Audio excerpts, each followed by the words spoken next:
Bismillahirrahmanirrahim. Assalamualaikum warahmatullahi wabarakatuh.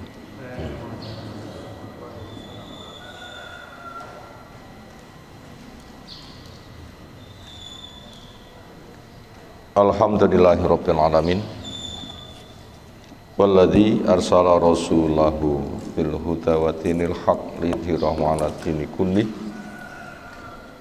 Wa kafa billahi syahida.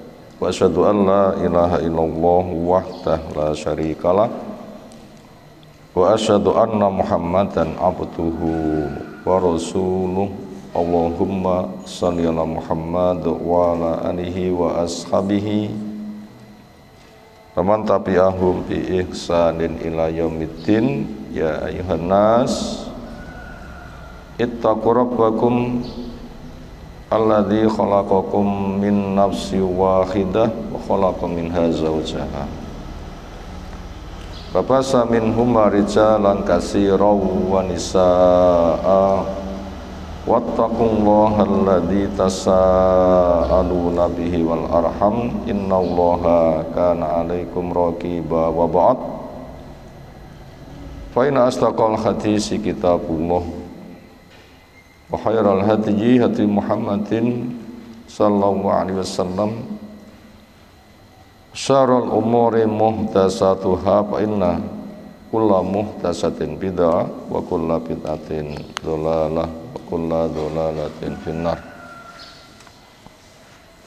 Ayyuhal ikhwah akramana subhanahu wa ta'ala, setelah utama yang kita aturkan pujian, sanjungan, pengagungan semata hanya untuk Allah Ta'ala yang teriring doa, salawat, salam semoga tercurah untuk Rasulnya Muhammad sallallahu alaihi wasallam. Berikutnya dari kitab Bulughul Maram, masih kelanjutan tentang kitab Siyam, pembahasan bagian akhir tentang iktikaf. Insyaallah materi kajiannya kita lanjutkan.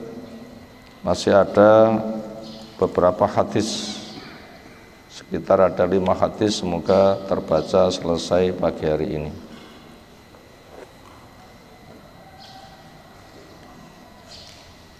Hadis 679, nomor yang lain menyesuaikan dari bab iktikaf.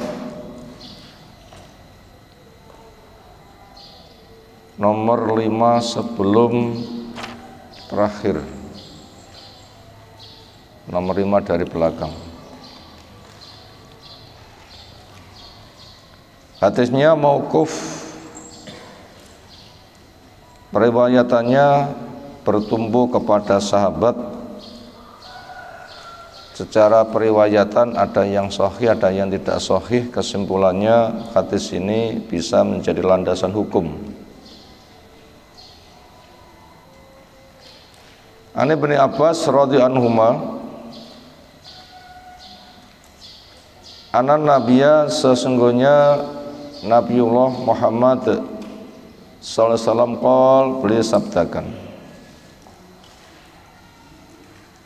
laisa alal mu'takifi, tidak ada kewajiban kepada orang yang beriktikaf siamun, puasa. Artinya syarat iktikaf tidak harus berpuasa. Lek poso iktikaf sah, lek enggak poso iktikafnya tidak sah. Nah, syarat itu tidak ada. Artinya walaupun tidak berpuasa orang boleh beriktikaf. Walau tidak berpuasa orang boleh untuk iktikaf. Lalu bagaimana iktikaf digandingkan dengan puasa? Illa kecuali ayaj'alahu, seseorang menjadikan puasa ala nafsihi, ia wajibkan kepada dirinya. Rawat Daruqutni wal Hakim warajih, dan yang kuat ini tidak dari sabda Nabi tetapi waqfuhu aidzon, hadis ini mauquf. yaitu pesan dari sahabat, yaitu dari Ibnu Abbas. Sementara kita lihat dulu sekilas tentang kedudukan Ibnu Abbas. Secara nasab termasuk ahlul bait, keluarga Nabi Shallallahu Alaihi Wasallam.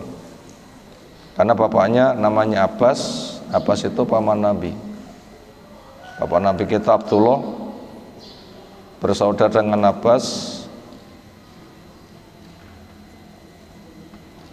Kalau begitu antara Nabi dengan Ibnu Abbas itu adalah saudara sepupu, misanan.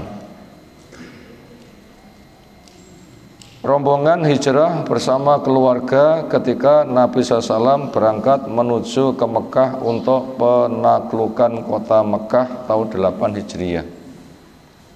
Nabi berangkat mendekati Mekah itu berpapasan dengan rombongan Abbas untuk hijrah ke Madinah. Dan itu masih berlaku masa hijrah dari Mekah menuju ke Madinah. Karena ada masa hijrah Mekah Madinah itu habis kapan? Hijrah Mekah Madinah habis kapan? Ketika penaklukan kota Mekah tuntas. Karena Mekah akhirnya menjadi negeri Islam. Karena hijrah untuk kasus di atas itu memang meninggalkan negeri kafir menuju negeri Islam untuk merdeka menghamba pada Allah Ta'ala. Di Mekah tidak aman, bahkan terancam mati. Kalau pindah ke negeri yang orang beribadah aman.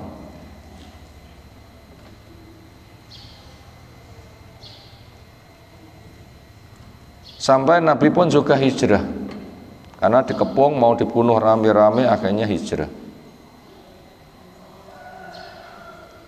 Di Madinah 8 tahun ternyata orang Mekah akhirnya ditaklukkan. Gimana prosesnya penaklukan?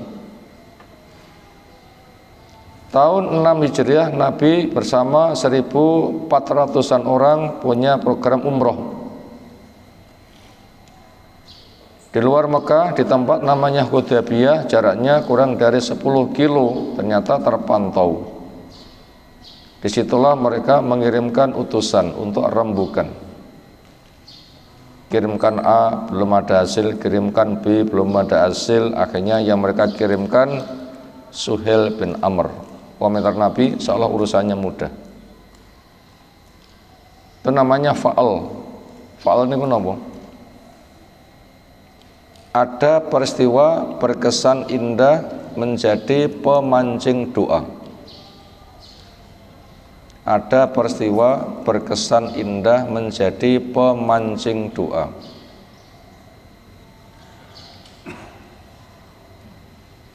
Misalnya ketika orang itu menempuh perjalanan, tiba-tiba saja mendengar ada orang memanggil-manggil, golek anake, "Fir, dhafir, nek ngendi awakmu?" Mendengar kata dhafir itu menjadi pendorong dia untuk doa. Napa dhafir maknane pun? Orang yang sukses, yang beruntung. Atau lim salim, nek endi awakmu? Napa makna salim? Wong sing selamat. Sapa utusane sing ditugasne rene Suhail? Muga-muga urusane gampang. Mendengar kata seperti itu menjadi pendorong doa. Oh, utusannya jenenge Suhail. Muncul doa, ya Allah mudahkanlah urusannya. Sikap seperti itu namanya nopo? Fa'al. Bolehkah fa'al? Boleh.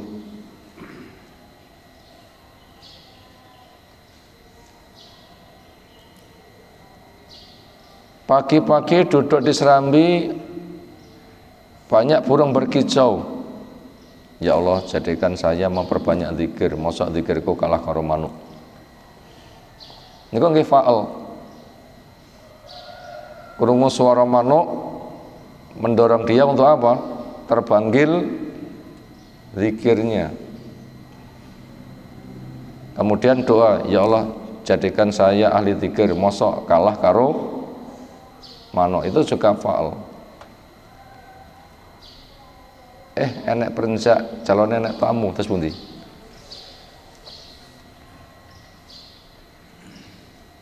Dikhawatirkan itu tatoyur, menetapkan sebuah sikap karena ada peristiwa alam, seolah dia menjadi penyebab. Itu tidak boleh. Tapi sebagai pendorong, manuk itu berzikir, saya dielik nih ya Allah, jangan sampai zikirku kalah dengan burung, jadikan saya ahli zikir. Itu namanya fa'al, itu boleh. Itu Suhail bin Amr utusan mereka. Fa'alnya Nabi, pendorong doa, moga-moga urusannya digampangkan. Alhamdulillah dimudahkan. Apa itu? Gencatan senjata, libur perang, janji damai libur perang selama 10 tahun. Itu diantaranya. Akhirnya ditandatangani. Umrahnya tahun depan 3 hari ditandatangani. Setelah itu beliau karena umrahnya terhalang, langsung menyembelih binatang yang mau disedekahkan yang sudah disiapkan di rumah, kemudian cukur dan pulang. Ternyata berjalan 2 tahun itu sudah dikhianati. Makanya tahun 8 Hijriah disiapkan pasukan dari Madinah 10.000 yang sangat dirahasiakan, sehingga orang Mekah tidak ngerti kalau sedang ada pasukan datang kepada mereka untuk menaklukkan. Kemudian ketika sudah nggak berkutik, mereka ditaklukkan hanya dengan kata-kata. Siapa masuk rumah menguncinya aman, meletakkan senjata aman, masuk masjid aman, masuk rumah Abu Sufyan juga aman. Penaklukan hanya dengan kata-kata. Setelah itu milik kaum muslimin total, orang dikumpulkan, pantasnya andaikan dibunuh boleh. Tapi Nabi SAW memberikan langkah ampunan gratis, menyebabkan mereka yang jatai mati ternyata digratiskan, mereka terperangah. Apalagi mereka mengatakan lek Muhammad kui seorang nabi, dia pasti menjadi raja di negeri sendiri. Terbukti enggak? Penaklukan Nabi jelas raja di negeri sendiri. Akhirnya mereka terdorong berbondong-bondong masuk Islam, dan semua simbol kesyirikan habis. Puncaknya tahun ke-9 dengan hajinya dipimpin Abu Bakar. Di antara program pembersihan sisa-sisa kesyirikan yaitu orang tawaf di Baitullah dengan telanjang sudah tidak ada kesempatan sama sekali karena kedzaliman orang Quraisy. Sejak itulah tanggal tahun 8 Hijriah tidak ada hijrah dari Mekah menuju ke Madinah. Kenapa? Menjadi negeri Islam yang aman. Itu tadi tentang hijrahnya Abbas, ternyata masih di masa hijrah karena penaklukan belum berjalan. Ibnu Abbas itu selalu ngintil Nabi kemanapun pergi sehingga banyak meriwayatkan hadis. Dan pernah dipeluk Nabi SAW dan didoakan, ya Allah fahamkan dia agama dan kemampuan tafsir. Allah memberikan berkah kepada Ibnu Abbas. Nabi mendoakan dikabulkan oleh Allah Ta'ala. Dia menjadi tokoh yang luar biasa, seolah tokoh sepuh keilmuannya kalah dengan Ibnu Abbas. Nah, semoga pemuda-pemuda kita bisa nampak jelas jejaknya Ibnu Abbas, tokoh-tokoh yang hebat, sehingga masa depan cerah. Perjuangan lewat pendidikan, lewat dakwah, lewat regenerasi, lewat reformasi keilmuan, sehingga menjadi generasi Rabbani.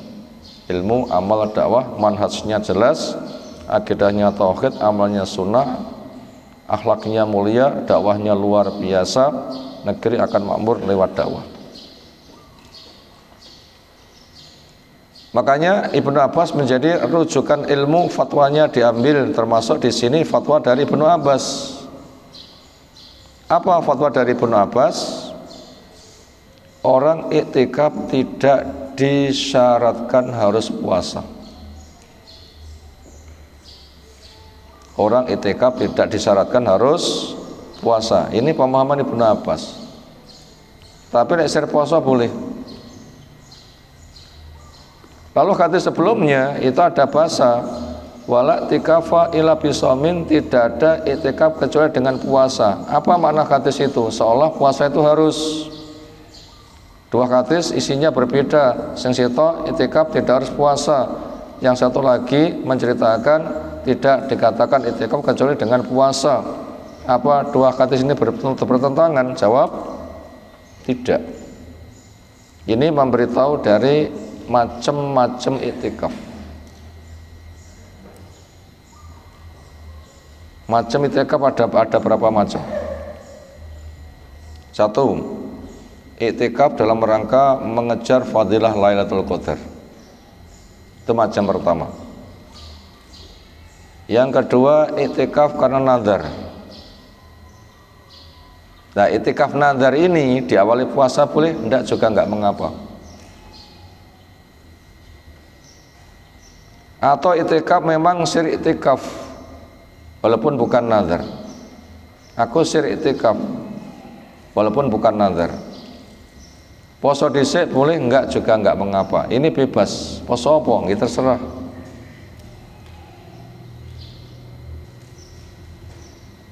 Demikian juga ada jenis i'tikaf yang lain, yaitu Nabi SAW pernah meninggalkan i'tikaf di 10 hari Ramadan lalu menggantinya di bulan Syawal. Itu tadi macam-macam apa? I'tikaf.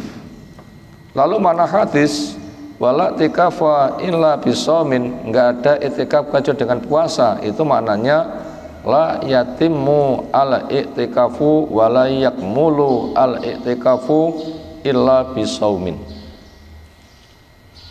Dari macam-macam i'tikaf tidak ada i'tikaf yang lebih sempurna kecuali bila i'tikaf itu dilengkapi dengan puasa dulu. Artinya bila i'tikaf puasa dulu itu lebih bagus. Walaupun tidak begitu juga boleh. Makanya i'tikaf di bulan Ramadan jelas berpuasa untuk meraih Lailatul Qadar, itu i'tikaf yang pahalanya paling sempurna. Nah, itu ketika mendudukkannya seperti itu dari hadis di atas sehingga tidak bertentangan. Di sini apa faedah yang bisa diambil? Kata mu'alif hafidhunallahu subhanahu wa ta'ala, ada mustiratis siyam lil mu'takif, tidak disyaratkan puasa buat orang yang i'tikaf. Artinya i'tikaf selain Ramadan, entah itu di bulan Syawal atau bulan apa, sir i'tikaf itu tidak disyaratkan harus berpuasa, tapi bila berpuasa boleh. Tetapi fadilahnya tidak bisa menyaingi fadilah i'tikaf di bulan Ramadan. Pertama, diiringi puasa itu lebih sempurna, di balik itu mengejar fadilah Lailatul Qadar. Illa hanya saja anal hadisa mauqufun. Hadis ini mauquf, fatwa dari Ibnu Abbas. Wal ijtihad fihi masrohun. Untuk kasus ini ada peluang untuk ijtihad, wala yuntahadu, dan tidak perlu untuk diangkat, artinya itu dipolemikkan. Sehingga karena nggak perlu untuk dipolemikkan, ada peluang untuk berijtihad, makanya akhirnya i'tikaf itu ditinjau sisi macamnya. Ternyata macamnya sangat banyak. Ada i'tikaf diiringi Ramadan, ada i'tikaf diiringi puasa, ada i'tikaf nazar, ada i'tikaf yang penting pengen i'tikaf walaupun tidak dengan nazar. Akhirnya ketika digabungkan malah meluaskan pembahasan, yaitu adanya macam-macam i'tikaf.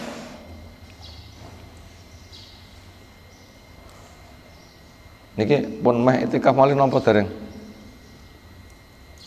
Rabiul awal telas, Rabiul akhir pun tengah bulan, tanggal 15 nggih. Nanti Jumatil awal, Jumatil akhir, Rajab, Sa'ban. Oh, namung petang sasinan nggih. Meh mlebu napa niki? Ramadan. Nah, semoga umur kita panjang. Semoga amal kita yang dulu-dulu diterima, dosa kita diampunkan. Semoga kita ketemu Ramadan, bisa puasa sempurna, bisa itikaf lagi. Semalam yang punya nilai lebih daripada 1000 bulan kita dapatkan dengan cara itikaf. Nah, hampir ini. Dan pendahulu kita 6 bulan sebelum Ramadan sudah doa, ya Allah pertemukan saya dengan Ramadan. Karena saking besarnya fadilah diangen-angen. Berikutnya 680.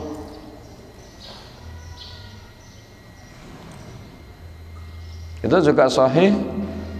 Ani bin Umar radhiyallahu anhuma anna rajulan, ada seseorang, ada di jalan, ada banyak orang.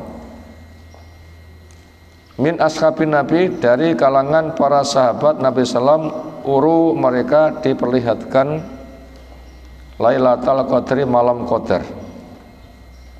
10 hari akhir Ramadan ada sebuah malam namanya malam Qadar. Siapa yang membarengi ibadahnya di malam itu, dia mendapatkan kebaikan lebih baik daripada 1000 bulan. Roto-roto tiang niku menawi gesang wonten 10 akhir bulan Ramadan cetuk malam Qadar mboten roto-roto. Nggih cetuk. Cuma fadilahnya berbeda. Misalnya sebuah malam Allah turunkan fadilah Al-Qadar. Orang sengaja ibadah atau tidak sengaja ibadah mesti mendapatkan.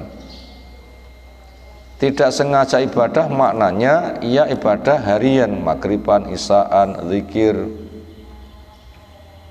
Nggak ada niatan khusus untuk mencari fadilah Qadar, malam Qadar, maka dia mendapatkan fadilah Lailatul Qadar. Kenapa? Dia sedang beribadah harian, ketepatan sedang turun mendapatkan. Tapi fadilahnya berbeda dengan orang yang mempersungguh ibadah harian sudah, karena ngerti fadilahnya besar, dia sengaja mencari, itu nanti lebih gede lagi. Kalau tidak sengaja mencari, ibadah biasa 1000 bulan, kalau sengaja mencari, ibadahnya lebih gede kali 1000 bulan lagi.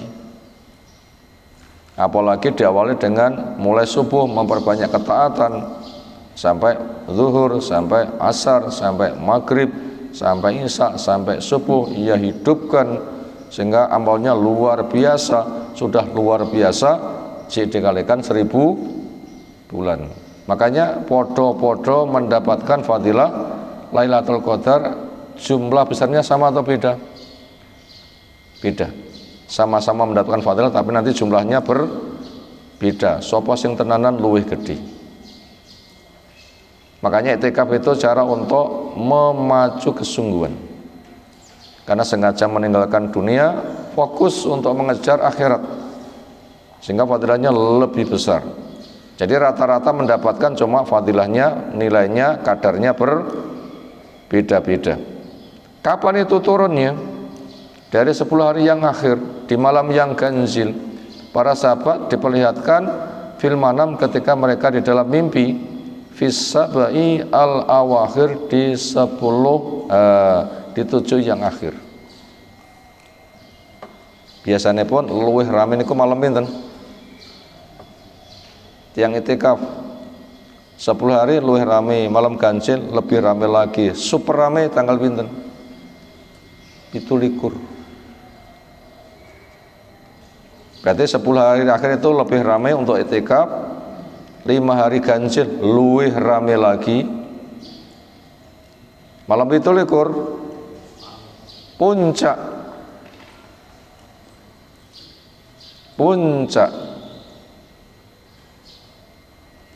Apalagi itikaf wonten Masjidil Haram, umrah pisan, luwih gede. Karena umrah di bulan Ramadan nilainya seperti haji bersama Nabi. Nah, semoga kita dimudahkan umrah di bulan Ramadan. Pahalanya seperti pahala haji bersama Nabi. Lek sameneika kita budal haji, mengke kapan dipun budal nih? Selawe napa 30 napa 35 tahun malih. Sesek tanggung nggih. Nah, siapa sing kangen dan sudah punya dana dan supaya nilai pahalanya setara haji bersama Nabi, silahkan diprogramkan umrah di bulan Ramadan. Apalagi 10 hari yang akhir bisa i'tikaf, apalagi bisa menyebut malam 27. Di sana lebih disemarakkan lagi. Nopo?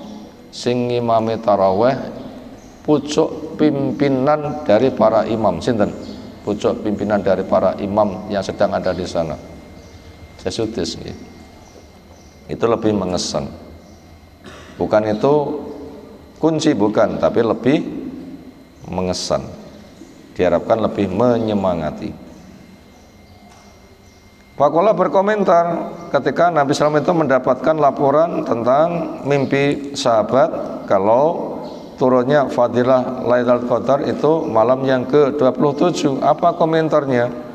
Arok, saya punya pandangan ru'yakum akan mimpimu itu qad tawatoat, itu memang cocok, yaitu turunnya fadilah Lailatul Qadar itu fis sabai al awakhir, di 7 yang akhir. Faman kana mutakhariyaha, siapa yang ada dia kerja keras mengejarnya, fal yatakharraha, supaya dia mencarinya, mengejarnya fis sabai al awakhir, di 7 yang akhir, muttafaq alaih, disepakati atasnya oleh Imam Bukhari, oleh Imam Muslim. Kira-kira pelajarannya itu apa? 10 hari akhir ada potensi malam qadar yang fadilahnya luar biasa. Siapa yang bisa, kejarlah di 10 malam yang terakhir. Siapa yang belum sempat, minimal kejarlah di malam-malam ganjil. Siapa yang betul-betul menginginkannya, malam 17 jangan ditinggalkan. Nah, kita gabungkan begitu. Kenapa kok begitu? Karena turun persisnya kita tidak tahu. Tapi berada di 10 hari yang terakhir, pokok 10 dino golek salam sentuk.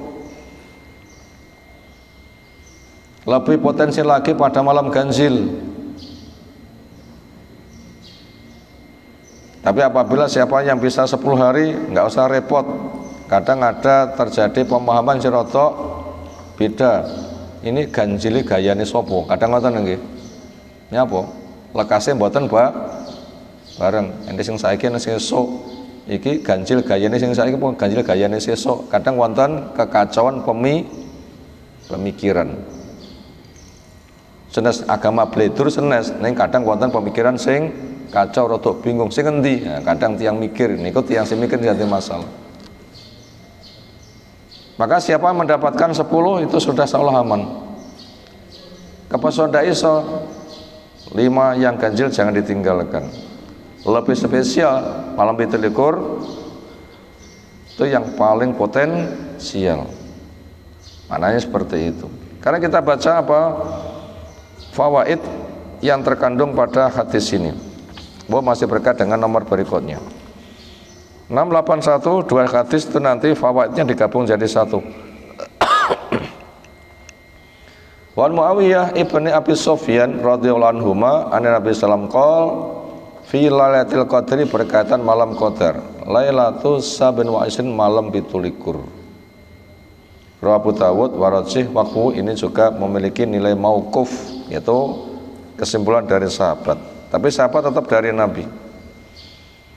Wa qatih tulifa fi ta'yiniha, dan memang ada beda kesimpulan tentang waktu persisnya. Fi arba'ina kaulan, sampai 40 kesimpulan. Wa aratua, dan saya urai 40 itu fi Fathil Bar, di Fathul Bari. Ini kata Ibnu Hajar Al-Asqalani. Sinten Ibnu Hajar Al-Asqalani? Seorang hakim, punya karya tulis kitab fikih Bulughul Maram. Ibnu Hajar Al-Asqalani juga sebagai pensyarah Sahih Bukhari. Karya tulis Ibnu Hajar Al-Asqalani mensyarah Sahih Bukhari namanya Fathul Bari. Nah, berkaitan masalah itikaf, dari kesimpulan ahli ilmu, waktu yang paling persis itu yang mana sampai 40, kesimpulan itu ditulis di Fathul Bari. Nomor 1 si fulan fatwanya begini, nomor 2 si fulan lagi fatwanya begini, sampai berapa itu? 40. Itu siapa yang ingin menyelami luasnya ilmu fikih itu bisa ke sana. Tapi apabila kita belum bisa menyelami nggih rangkumane mawon. Kira-kira koper menyelami luasnya ilmu fikih apa dereng sempat? Ya dereng sempat nggih. Ringkasannya saja. Sekarang kita masuk kepada fawaidnya. Jawazul istinadi illa ru'ya, bolehnya orang bertumpu kepada mimpi fil umur al musbatah, pada perkara yang memang itu telah ada ketetapannya, bisyarti adami mukhalafatil qawaidi asyariyati, dengan syarat mimpi yang ada itu tidak bertabrakan dengan kaidah syariat. Artinya tiang ngugemi mimpi angsal mboten. Nyapa ngono? Aku mimpi. Jadi dalilin niku mimpi, asal mboten. Nyapa ngono? Aku mimpi. Berarti dalilin apa? Mimpi. Bolehkah mimpi jadi dalil? Napa jawabannya pun? Ada beberapa syarat. Pertama, tidak mimpi sifatnya membuat hukum baru. Yang kedua, isi mimpi tidak bertentangan dengan syariat yang telah jelas ada. Yang ketiga, mimpi yang ada sebatas memperinci dari apa yang sudah ada, sebatas memperkokoh. Berapa syarat? 1, tidak menciptakan hukum baru berdasarkan mimpi. Yang kedua, isi mimpi tidak bertabrakan dengan dalil yang sudah jadi pakem. Tidak boleh bertabrakan. Yang nomor 3, sebatas penguat pendukung dari hukum yang sudah ada. Di sana tanpa mimpi sudah ada mimpi, nambahi kuat nganten-nganten mawon. Maka untuk kondisi begitu nanti bertumbuh dengan mimpi boleh. Napa contohnya? Lailatul Qadar itu berada di 10 hari yang akhir. Sudah ada kan ketetapannya? Sudah. Ada mimpi malam 17, boleh dipakai. Untuk apa? Tambah nyemangati. 10 dina akhir tegulai malam 17, ojo ketinggalan. Napa? Enek sahabat sing mimpi dibenarkan oleh Nabi. Lah, bertumbuh pada mimpi dengan status kayak begitu boleh. Adapun tentang mimpi itu sendiri secara global itu ada 3 macam. Ada berapa macam mimpi? 3. 1, ipen-ipenen. Sesiangan ada peristiwa, memori terekam, ketika tidur terputar kembali, jenenge nglindur. Itu jenenge ipen-ipen. Yang nomor 2 itu takhwif dari setan ngeden-ngedeni. Makanya langsung memohon perlindungan, ya Allah lindungi saya dari jeleknya mimpi ini, diulang 3 kali sambil meludah 3 kali tanpa air. Setelah itu ojo diangen-angen, ojo diceritani. Lalu mimpi yang ketiga merupakan bisyarah, sinyal-sinyal yang bersifat mirip. Kayak mimpinya Nabi itu wahyu, mesti bener. Mimpinya orang beriman yang jujur, yang bagus, itu merupakan mirip-mirip, sebagai bisyarah, kabar gembira.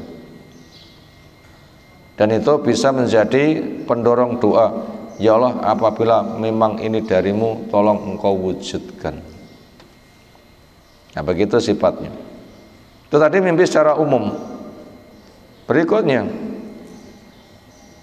as-sabu al-awakhir min syahri Ramadan hiya arja ma takunu fihi lailatul qadri. 7 terakhir dari bulan Ramadan, itu malam 17, dia di antara potensi yang paling berpotensi untuk turunnya Lailatul Qadar. Jadi potensi Lailatul Qadar itu di 10 hari terakhir, lebih spesial di malam ganjil, super spesial malam 27. Faedah ketiga, iltimasu Lailatul Qadri fil asri al-awakhir min Ramadan, pengejaran fadilah malam qadar di 10 akhir bulan Ramadan. Siapa yang mengejar 10, insyaallah nanti mendapatkan. Yang keempat, adamu ta'yini Lailatul Qadri li hikmatin la ya'lamuha illallahu ta'ala. Tidak ada kepastian hari apa, malam keberapa, detik jam keberapa turunnya turunnya fadilah malam qadar. Yang ada di 10 hari terakhir, spesial di malam yang ganjil, lebih spesial malam 17 aja kamu tinggalkan. Jadi yang memastikan enggak ada, tapi potensinya itu. Kenapa Allah bikin seperti itu? Karena sebuah faedah yang hanya saja, yang Allah saja yang mengetahui. Napa faedah? Kok tak golek selikur, engko gek-gek mudune 23. Kok tak golek 17, gek-gek 23 wis mudun. Napa faedah? Biar memperbanyak. Biar memperbanyak. Itu diantara hikmahnya. Memang fadilah yang ada ini untuk menggiring manusia untuk kembali kepada Allah Subhanahu wa ta'ala, memperbanyak ketaatan. Berikutnya masuk hadis yang ke-682.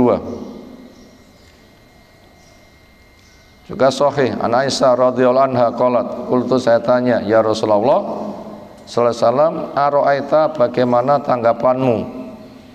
In alimtu, jika saya tahu, ayat lailatin, malam yang mana Lailatul Qadri di situ turun fadilah malam qadar.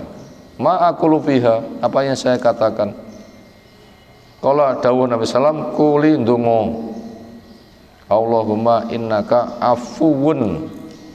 Dibaca afwun boleh, dibaca afuwun boleh. Keduanya ada dasar riwayatnya dan itu sahih. Dibaca afwun boleh, dibaca apa lagi? Afuwun. Itu juga sama-sama boleh. Ya Allah, sungguhnya Engkau pemaaf, tuhibul afa, suka kepada permaafan. Fa'fu'ani, maka maafkan saya. Rawal khamsa ghair Abi Dawud wa sahahahu at-Tirmidzi wal Hakim. Apa faedah yang ada di hadis ini? Istibabu al-hirsi ala tahari Lailatul Qadri, disuka, digemarkan untuk dimunculkan semangat kuat dalam rangka mencari fadilah malam qadar. Fadilah sumbut mboten? Sumbut niku napa? Tandange cilik ning asile gedhe niku sumbut. Kerjane mek sedina, gajiane kelasé sesasi. Kersa mboten? Wah ya gelem nyapa, ngono ki nyumbut nih, ngoten ta nggih. Itu makna sumbut. Jadi mengejar fadilah itu 10 malam akhir Ramadan, tetapi nilai fadilahnya kayak orang beramal soleh selama 80 tahun. Betul-betul sumbut. Maka di situ akan menjadi bukti kuatnya iman pada hari akhir. Makanya bila ditanya apakah kamu iman pada hari akhir, orang menjawab iya, rata-rata gampang. Tetapi jawaban iya atau tidak bukan semata lisan, tetapi butuh pembuktian. Walaupun lisannya nggak memperbanyak ngomong, tapi kenyataannya memang mempersungguh.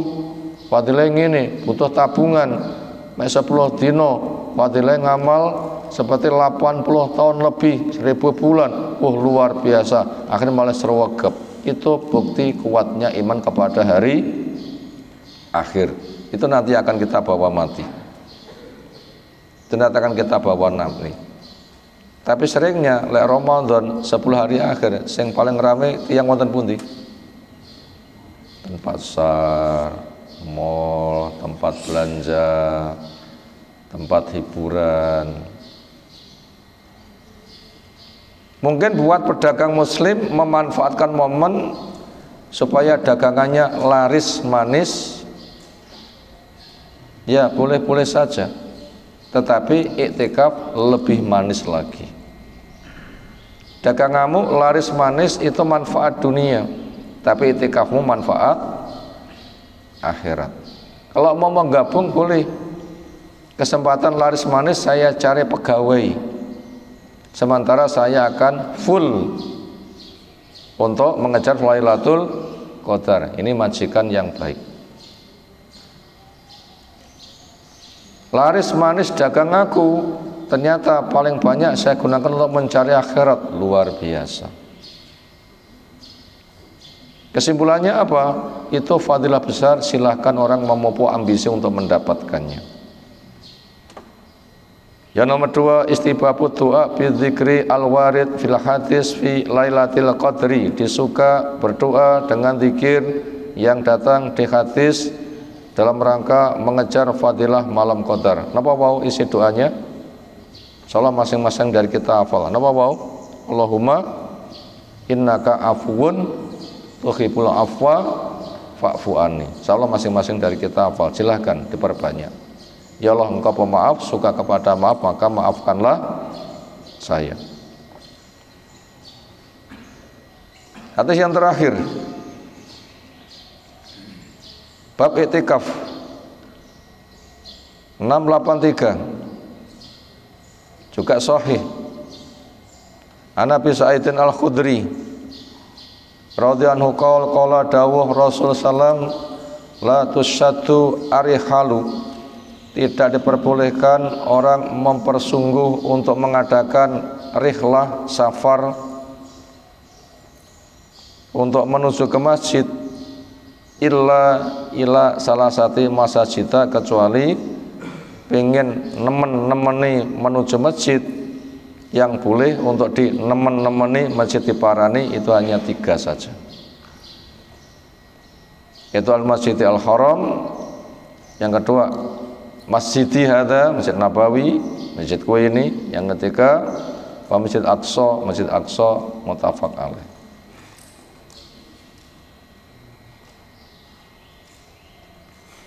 Untuk laki-laki sholat 5 waktu ketika mereka tidak ada halangan, wajibnya di masjid. Sholat berjamaah 27 kali daripada sholat sendirian. Semua masjid merek apapun secara umum kelipatan 17 ini sama. Makanya tidak usah repot-repot golek masjid sing endi. Sing penting masjid di situ standar telah ada. Gak ada kuburannya, tempatnya bersih, gak ada kebid'ahannya, sholatnya khusyuk tumakninah, semakin tenang, tentram, nyaman. Ini semua masjid statusnya sama kecuali 3 masjid. Makanya bila kita hendak sholat berjamaah, wis masjid sembarangan, gak usah pilih-pilih. Si penting kriteria di atas telah terpenuhi. Tapi masjid kono kini fadilah podo. Apabila pengen mempersungguh mengadakan rihlah menuju ke masjid, cuma 3 saja. Kenapa? Fadilahnya spesial. Gak semata kelipatannya hanya berapa? 27. Mana yang paling tinggi? Masjidil Haram. Berapa fadilahnya? 100.000. Pomo sholat dewi ini untuk memudahkan pembangkitan semangat di dalam alam matematik. Sholat dewi 1 juta, jamaah 17 juta. Datang Masjidil Haram 1 juta ping 1.000 pinten? Akeh ngoten mawon lagi. Akeh ngoten mawon. Mau 1 juta wis akeh lagi. Ping 17 tambah gede. CTP ini berapa? 100.000. Wah, ini menggemarkan nyali keimanan. Makanya orang yang imannya kuat, Masjidil Haram sebagai masabatan. Wong sing imane kuat, Masjidil Haram itu sebagai masabatan. Napa masabatan? Tempat sing ngangeni. Sing ngangeni napa nih? Besarnya fadilah. Nganti kehilangan duit puluhan juta enteng. Kenapa? Karena fadilahnya ngangeni. Dan itu memang ada imbalannya. Akan dibebaskan dari kefakiran, dibersihkan dari dosa bagaikan emas ada karena dibakar menjadi bersih. Itu namanya ngangeni. Nah begitu. Jadi apabila kita hendak mencari fadilah masjid, semua masjid kecuali 3 itu nilainya sama. Gak usah pilih-pilih, yang penting standar. Adapun betul-betul pilih-pilih, 3 ini memang betul-betul bisa diperjuangkan untuk apa? Pilih-pilih dipersungguh, yaitu ke Masjid Al-Haram karena fadilahnya 100.000 kali, di Masjid Nabawi 1.000 kali, di Masjid Al-Aqsa 500 kali. Wallahu a'lam. Ma yustafadu minal hadis, apa yang bisa diambil faidah dari hadis ini? Pertama, hormatu syaddir rihal ila ghairi hadal masajid as-salasah. Diharamkan mempersungguh menempuh perjalanan menuju kepada selain masjid-masjid yang 3. Sungguh-sungguh mencari masjid yang boleh itu hanya 3, selebihnya tidak boleh dipersungguh. Kenapa? Masjid selain 3 nilainya sama, yaitu kelipatan pahalanya podo-podo itu likur. Apabila pilih-pilih yang sunnah mungkin begitu saja permasalahannya, supaya tidak ada bid'ah, nggak ada khurafat, nggak ada syirik. Di situ mungkin juga nggak ada kekhusukan. Nah, itu boleh pilih-pilih sifatnya yang seperti itu, tapi bukan untuk apa? Dipersungguh untuk rihlah mengadakan perjalanan, bukan begitu. Ka Zakaria ka ziyarati sholihin, seperti menziarahi orang soleh, ahyan amwatan atau hidup atau mati, wa dan juga yang lain-lain, li qasdi taqarrub untuk masuk taqarrub. Wonten nggih masyarakat gak ada kebiasaan sowan datang Ustadz A, sowan datang Ustadz B, sowan datang Ustadz C, wonten nggih. Lah sifatnya hari raya memanfaatkan waktu suwira ketemu kangen boleh-boleh saja. Tapi apabila mencari A, B, C, apalagi Mbah Yai, untuk apa? Taqarrub, untuk ngalap berkah, itu yang nggak diperbolehkan. Biasanya ngalap berkah mboten. Yai lek boto tamune mesti akeh, napa? Seringnya ngalap berkah. Iso salaman Mbah Yai, iso mencium tan Mbah Yai wolak-walik, jadi rezekine lancar. Nah itu yang nggak diperbolehkan. Nggak boleh diperbolehkannya seperti itu. Lek ngalap berkah tabarruk itu ketika masjid tadi, rumah A, B, C, tokoh A, B, C, mereka nggak memiliki nilai keberkahan. Yang punya keberkahan itu Allah. Allah tempatkan di 3 masjid, ya silahkan dengan nilai yang lebih. Nomor 2, adamu jawazis safar liqasdi ziarati qabrin Nabi sallallahu alaihi wasallam. Enggak diizinkan safar tujuannya untuk ziarah kubur Nabi, enggak boleh.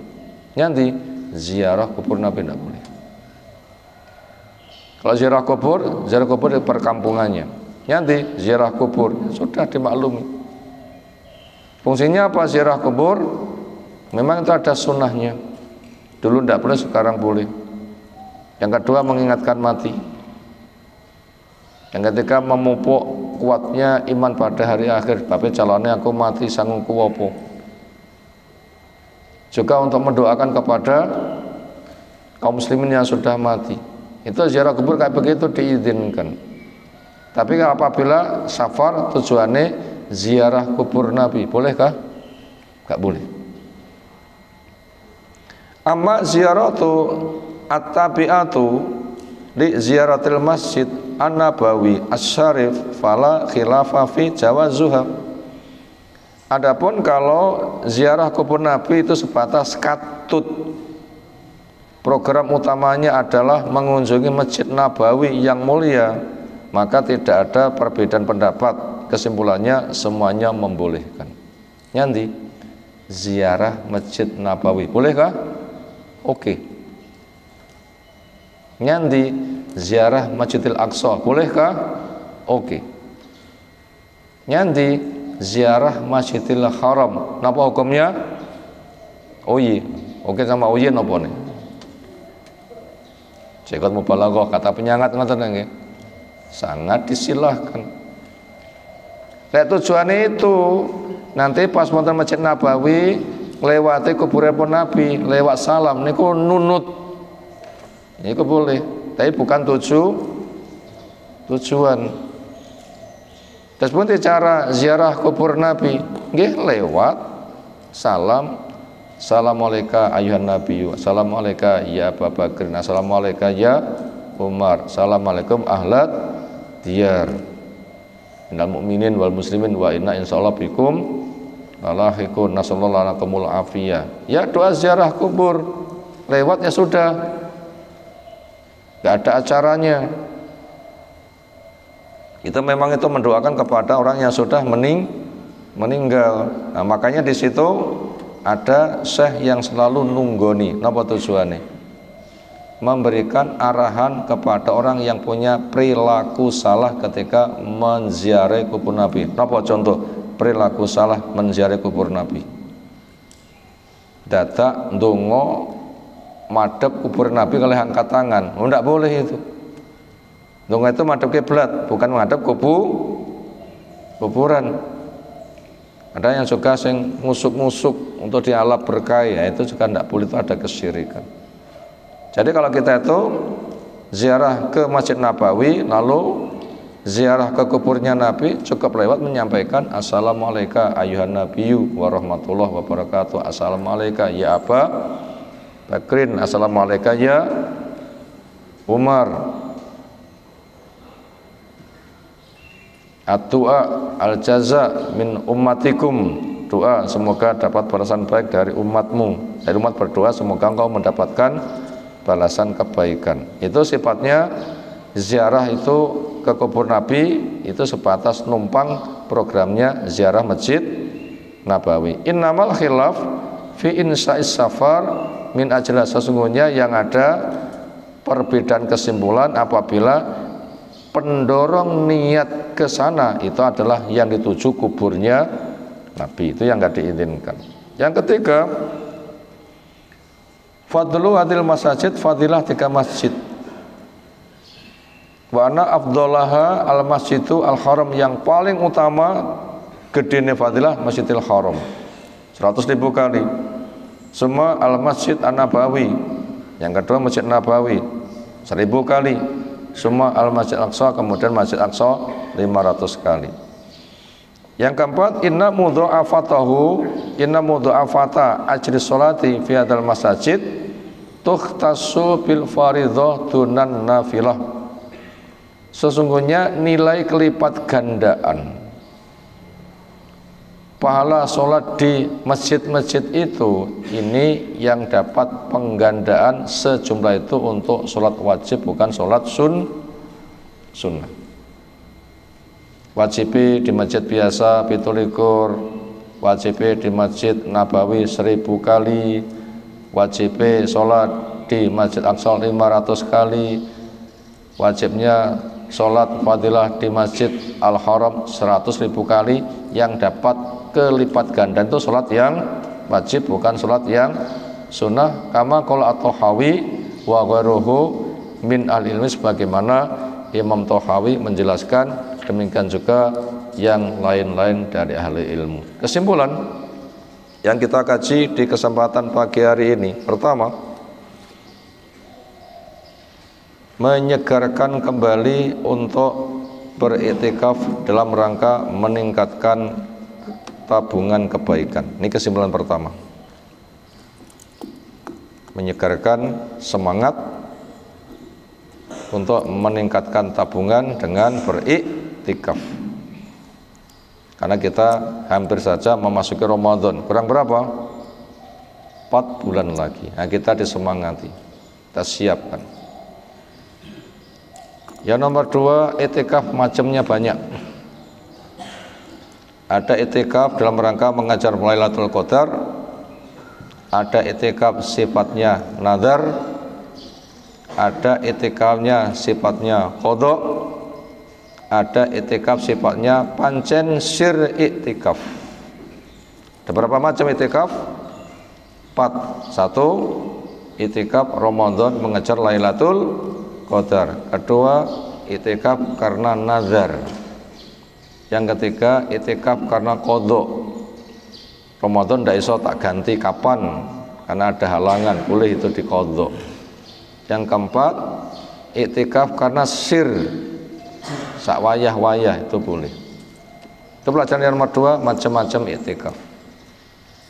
Pelajaran yang ketiga, iktikaf yang diiringi dengan puasa lebih baik daripada iktikaf yang tidak diiringi puasa. Itu pelajaran ketiga. Iktikaf yang diiringi puasa lebih baik daripada iktikaf yang tidak diiringi puasa. Makanya iktikaf di Ramadan itu paling bagus. Kenapa? Otomatis diiringi dengan puasa.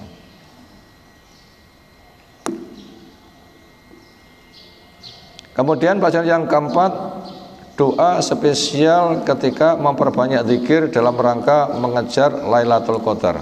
Apa doa spesialnya? Allahumma innaka afuwun tuhibbul afwa fa'fu anni. Itu doa spesial. Yang lainnya masih banyak, itu spesial. Karena orang iktikaf itu baca Quran boleh, zikir boleh, kajian boleh, memperbanyak sholat boleh, aneka ragam doa boleh. Nah, doa itu doa yang spesial. Pelajaran terakhir yang kelima, tempat iktikaf di masjid, semua masjid sama kecuali 3 masjid. Tempat iktikaf itu di masjid, semua masjid sama kecuali 3 masjid. Itu kesimpulan terakhir. Tempat iktikaf di masjid, semua masjid sama kecuali 3 masjid. Makanya apabila kita hendak iktikaf di masjid mana, ya yang paling mudah dijangkau saja, gak usah repot-repot. Bila pengen nemen-nemeni safar ke 3 masjid, cukup Masjid Al-Haram, Masjid Nabawi, dan Masjid Al-Aqsa. Demikian yang kita sampaikan taklim kita kali ini. Kitab berikutnya, Kitabul Hajj, insya Allah menjadi materi pembahasan kita di kesempatan yang lain. Semoga Allah berikan ilmu bermanfaat untuk kita semuanya. Ada tanggapan, silakan. Nggih.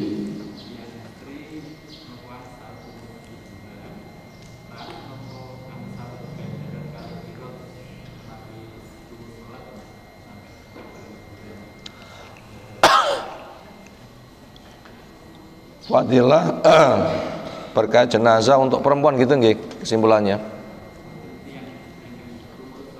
Nggih.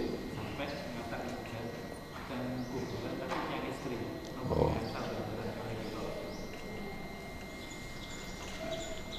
Sekarang kita perinci dulu fadilah ngurus jenazah muslim. Bila selepas sholat lalu tidak melanjutkan 1 qiraat, ini umum laki-laki perempuan. Nomor 2, apabila melanjutkan setelah sholat kemudian penguburannya sampai tuntas, dapat 1 lagi berarti 2 qiraat.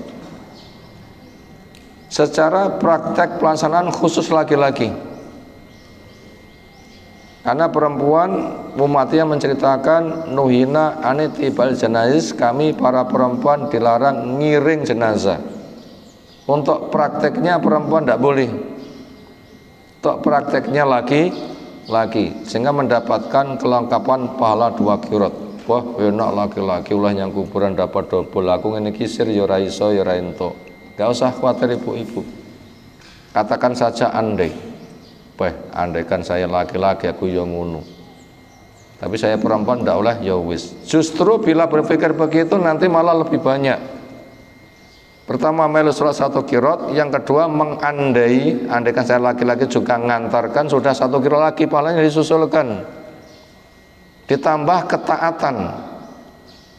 Karena perempuan tidak boleh saya manut. Ini 1 pahala lagi. Perempuan malah dapat pahala 1 poin lagi. Makanya dadi ibu-ibu niku penak mboten. Andaikan saya laki-laki juga ngantarkan, anak perempuan ndak oleh ya wis, sudah pahalanya sama. Niku ora manjing bayaran, penak mboten? Nah ora manjing bayaran, pomo aku ngono aku ya ngono. Mek upama tok niku abote napa muni upama? Abot mboten muni upama. Mboten kaputan. Upama aku laki-laki juga ke sana. Ini sudah disamakan itu pahalanya. Ditambah, ya memang itu peraturannya saya taat. Ini 1 pahala tersendiri dengan kesiapan untuk taat. Nah begitu. Apa malih? Di. Tadi kan itikaf tadi ada yang untuk menjalani kepada, ada juga yang untuk kodok yang tidak sempat. Tapi kan kalau di saat Ramadan kan memang yang dikejar lalu qadar. Terus kalau dia yang mau kodok, itu dia mengejar apa? Ya itu kalau kodoknya itu kodok Lailatul Qadar sama.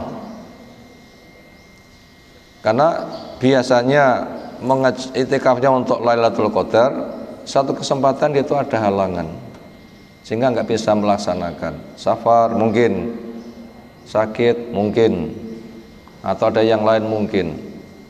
Akhirnya ya qadha. Nanti nilainya sebagaimana niatan semula.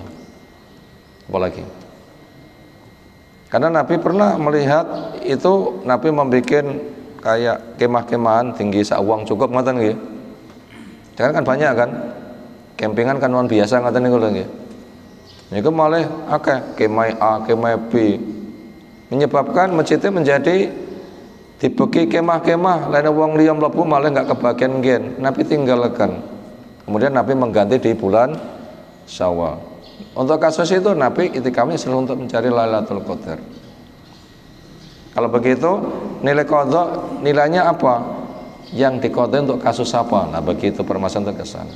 Kalau kasusnya itu memang nggak sempatnya untuk mengejar Lailatul Qadar, qadhanya juga mendapatkan nilai Lailatul Qadar. Apalagi? Demikian kita sampaikan. Subhanakallahumma bihamdika asyhadu an la ilaha illa anta astaghfiruka wa atubu ilaik. Assalamualaikum warahmatullahi wabarakatuh.